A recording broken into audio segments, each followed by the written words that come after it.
Scientific management theory in modern business. Introduction. Scientific management theory involves strategies to gauge the best course of action to conduct a particular organizational task. The practice concentrates primarily on individual workers' physical efficiency to reduce workplace delays and errors. It is a procedure that involves using non-human technology to guide employees in an organization. Despite criticism, Taylor's approach is positively associated with growth because it fails to consider individuals' preferences in the management process. Despite these negative associations, scientific management permeates modern societies, driving many companies toward success. The scientific management theory is critical for modern companies' development and survival. Application in contemporary businesses. Amazon.com, the largest online retailer globally, utilizes scientific management principles to advance its business. It deems it necessary to systematically analyze its product decision-making mechanism. Amazon focuses primarily on data and relies on experience and gut feelings for minute decisions. The company uses this inverse structure as most businesses rely on experience to make product decisions. Amazon's treatment of business functions as a science, eliciting their capacity for measurement, promotes the use of scientific management theory in contemporary business. The company uses the approach to maximize employee performance. This process involves systemizing workplace procedures and tools.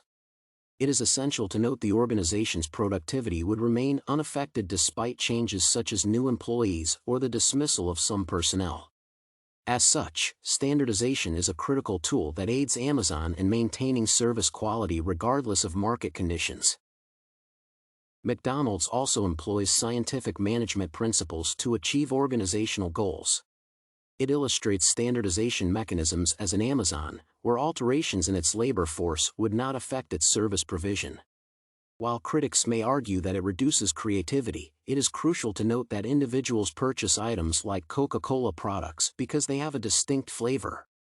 Changes in these beverages would introduce risk and may result in a dropping market share. Standardization at McDonald's has a similar approach as people are invested in a particular quality. Failure to do so may dissuade people from purchasing its products if they are erratic and have different tastes.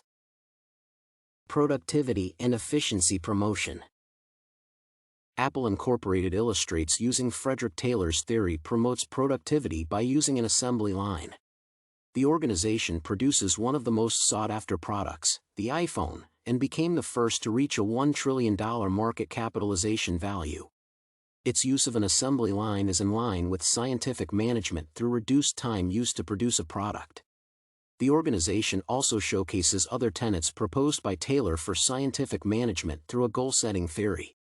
Taylor dictates that management's principal objective involves securing the employer's and employees' maximum prosperity. He follows this assertion by stating that an organization would exhibit astounding results following this application. Apple motivates its employees to finish challenging goals.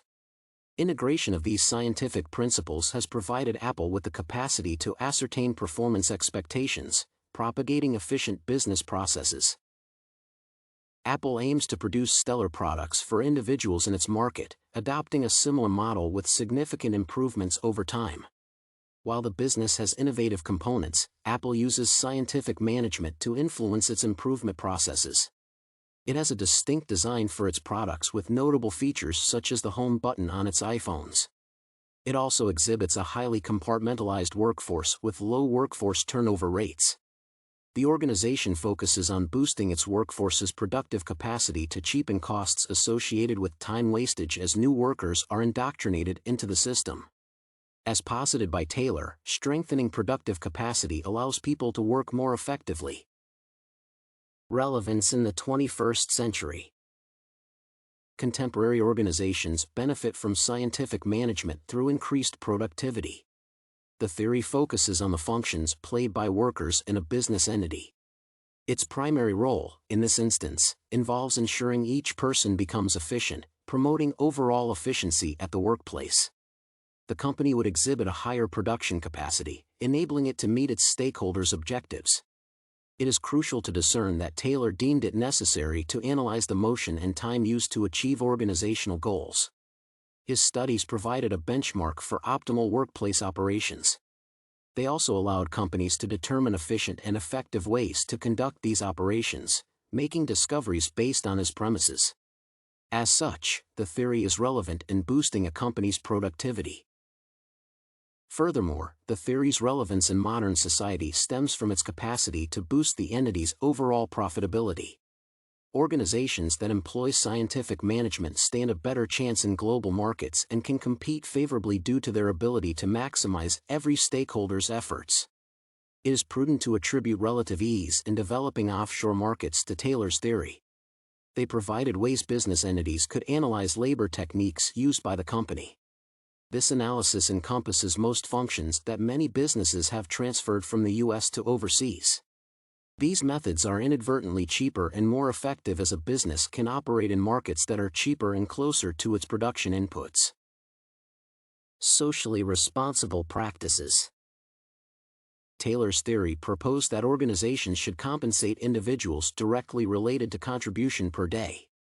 In this instance, a worker that produced more items would gain additional compensation than another with a minimal contribution. This is directly in conflict with notions such as paid-off days. Using Taylor's approach would eliminate the idea of sick days and require individuals to work long hours every day. It does not consider that a worker may produce more items but of inferior quality to another with slower skills but high-quality productions. While this theory is helpful in areas where creativity is not required, it also promotes stress and tension as people would not like docked payments. Therefore, the approach does not consider issues such as the economy when determining workers' compensation. For instance, a salesperson would gain fluctuating revenues based on market conditions. They would not receive base payments, showcasing the flaws in Taylor's theory. Conclusion. Nonetheless, Taylor's approach to business management promoted employee morale by assigning people to areas they showcased tremendous potential. It allows businesses to operate fairly, providing managerial jobs to individuals that can work more efficiently. The practice also avoids nepotism and other ethical violations as people are hired and fired based on their input to the company. Organizations are likely to exhibit low staff turnover as they are content with their functions. It is also prudent to note that companies using scientific management theory favor employee development over hiring new workers. This also intensifies staff loyalty as the company is invested in its future growth and development. These individuals become highly skilled members of society, boosting their contribution to the company and community.